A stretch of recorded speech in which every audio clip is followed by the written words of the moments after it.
اعوذ باللہ من الشیطان الرجیم، بسم اللہ الرحمن الرحیم۔ السلام علیکم، میرے چینل طاہرہ انفو 2 میں خوش آمدید۔ امید کرتی ہوں کہ آپ سب خیریت سے ہوں گے۔ مولانا جلال الدین رومی فرماتے ہیں، کسی ندی کے کنارے اونچی دیوار بنی ہوئی تھی اور اس دیوار پر ایک پیاسا بیٹھا تھا۔ اس کو استسقاء کا مرض تھا۔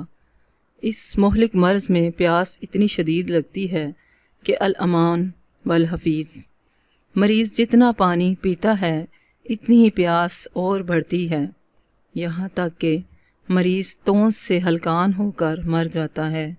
بہرحال یہ بد نصیب تونس کا مارا دم لبوں پر بد اوسان دیوار پر بیٹھا پانی کی طرف دیکھ رہا تھا۔ اس کے اور پانی کے مابین دیوار رکاوٹ بنی ہوئی تھی۔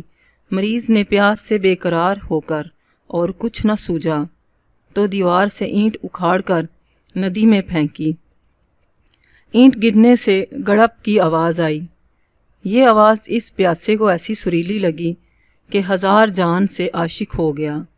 اسی ایک آواز نے اس کے جانو جگر میں شراب کی سی مستی پیدا کر دی۔ اس نے دوسری اینٹ اکھاڑی اور پانی میں پھینک دی۔ اس مرتبہ آواز پہلے سے بھی زیادہ دل فریب اور جان نواز معلوم ہوئی۔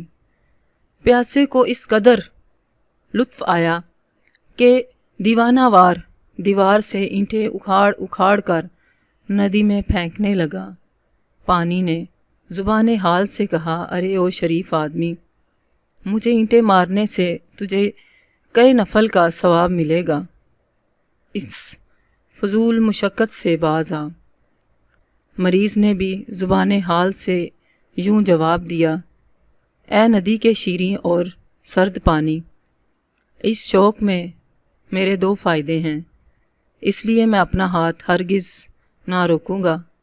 پہلا فائدہ تو یہ ہے کہ جب اینٹ پھینکنے کے بعد غڑپ کی آواز آتی ہے تو اس آواز ہی سے میرے تن مردہ میں جان سی پڑ جاتی ہے۔ یہ بدی اور معمولی آواز میرے لیے دنیا کے بہترین ساز کی آواز سے بھی زیادہ دل فریب اور سریلی ہے۔ دوسرا فائدہ یہ ہے کہ اس دیوار کی جتنی اینٹیں اکھاڑ کر پانی میں پھینکتا جاتا ہوں اسی قدر تجھ سے قریب ہو رہا ہوں، لہٰذا دیوار کی پستی میرے لیے محبوب سے قرب کا باعث بنتی ہے، اور جوں جوں فاصلہ کم ہوتا جاتا ہے وصل کا لمحہ قریب آتا جاتا ہے۔ اے عزیز، تو نے غور کیا سجدہ کسے کہتے ہیں؟ یہی اینٹوں کا اکھاڑ اکھاڑ کر پانی میں پھینکنا ہے، اور دلیل اس کی یہ آیت مقدسہ ہے، واسجد واقترب۔ یہ فعل محبوب سے قربت کا سبب ہے۔ جب تک اس دیوار کی گردن اونچی ہے یہ سر جھکانے نہیں دیتی، لہٰذا اس تن خاکی سے نجات پانا ضروری ہے، تبھی آب حیات حاصل ہو سکتا ہے۔ اے فرزند، اس جوانی کو غنیمت شمار کر سر جھکا اور اپنے جسم کی دیوار پر چنی ہوئی اینٹیں اکھیڑ ڈال۔ اس سے بیشتر کہ تو بڑھاپے کی سرحدوں میں داخل ہو اور تیری گردن بٹی ہوئی رسی میں باندھی جائے۔ بری عادتوں کی جڑیں مضبوط نہ ہونے دے، ایسا نہ ہو کہ تیرے دستے بازو میں پھر انہیں اکھیڑنے کی طاقت ہی جواب دے جائے۔ امید ہے کہ آپ نے اس کہانی سے بہت کچھ سیکھا ہوگا۔ اس علم کو شیئر ضرور کیجئے گا، میرے چینل کو سبسکرائب اور لائک کرنے کے ساتھ کمنٹس ضرور کیجئے گا۔ اللہ آپ کو ہزاروں برکتیں اور خوشیاں عطا کرے۔ مجھے اپنی دعاؤں میں یاد رکھیے گا۔ السلام علیکم۔